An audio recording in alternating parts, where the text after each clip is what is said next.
এক নম্বর বৈশিষ্ট্য কি?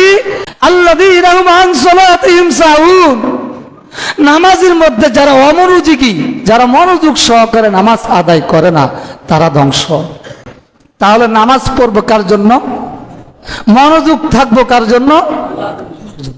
যুবক ভাইদেরকে এখন একটা মেসেজ দিয়ে বলবো, রাসূল সাল্লাল্লাহু আলাইহি ওয়াসাল্লাম বলেছেন, এই দুনিয়াতে তোমার যার সাথে উঠা বসা, কাল কিয়ামতের দিন তোমার সাথে ওই বন্ধু ওই বান্ধবীর সাথে তোমার উঠা বসা হবে।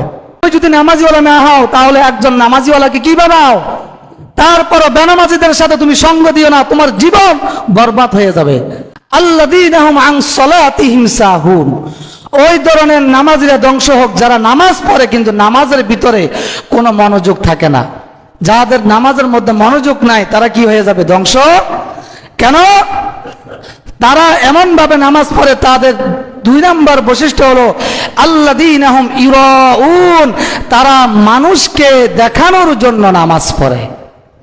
আল্লাহ পাক রব্বুল আলামিন বলেছেন ওয়ায়ামনাউনাল মাউন, আর তাদের আরেকটা স্বভাব চরিত্র হলো তারা যখন ফ্যামিলির জন্য, সমাজে কোনো মানুষের জন্য কোনো কিছু দান করে, আবার দেওয়ার পর মানুষকে খোঁটা দেয়, মানুষকে দেয়, দেওয়ার পরে আবার মানুষকে সমালোচনা করে, খোঁটা দেয়, ঠিক কিনা? ওদের এই স্বভাবগুলো হচ্ছে তাদের, যাদের মনের ভিতরে নেফাকি রয়েছে, মুনাফিকি রয়েছে তারা। আর যারা মুমিন তারা নামাজ আদায় করবে আল্লাহর সন্তুষ্টির জন্য, তাদের নামাজ হবে খুজু বিনয়ের সাথে, তারা মানুষকে দান করবে, সদকা করবে, মানুষকে আবার খোঁটা দিবে না, তারা বলবে যে এটা দান করেছি একমাত্র আল্লাহর সন্তুষ্টির জন্য। কার সন্তুষ্টির জন্য? 5 ওয়াক্ত নামাজ বাদে আপনি যখন কোনো সমস্যায় পড়ে গিয়েছেন, ওই সমস্যার সমাধান পাওয়ার জন্য 2 রাকাত নামাজ পড়বেন।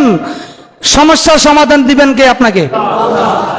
আপনি অনেক প্যারাশনে আছেন, ডিপ্রেশনে আছেন, মনে শান্তি নেই, ঘরে শান্তি নেই, আপনি আল্লাহর কাছে নির্জনে বসে বসে 2 রাকাত 4 রাকাত নামাজ পড়ে আদায় করে বলেন, আল্লাহ আপনার মনের শান্তি পূরণ দান করবেন। আপনার অনেক ঋণ, অনেক খরচ পরিশোধ করতে হিমশিম খাচ্ছেন, আপনি 2 রাকাত 4 রাকাত প্রতিটা দিন কন্টিনিউ এশার নামাজের পরে যখন সকলে ঘুমাই যাবে, তখন আপনি নির্জনে 2 রাকাত নামাজ আদায় করে আল্লাহর কাছে বলবেন, আল্লাহ আপনি আমার মনের কি আশা কি বেদনা আপনি জানেন, আপনি কাছে প্রার্থনা করে আল্লাহ কবুল করে নেন। কবুল করবেন কে? আল্লাহ রাসূল সাল্লাল্লাহু আলাইহি সাল্লাম উম্মতের শান্তির জন্য নামাজ আদায় করেছেন, উম্মতদেরকে নিয়ামত ভরপুর করে দেওয়ার জন্য আল্লাহর কাছে তিনি সাহায্য প্রার্থনা করেছেন। তো আমরা নামাজের মধ্যে আমাদের নিজেদের জন্য কল্যাণ কামনা করব, এক ভাইয়ের জন্য কল্যাণ কামনা করব, ঠিক কিনা?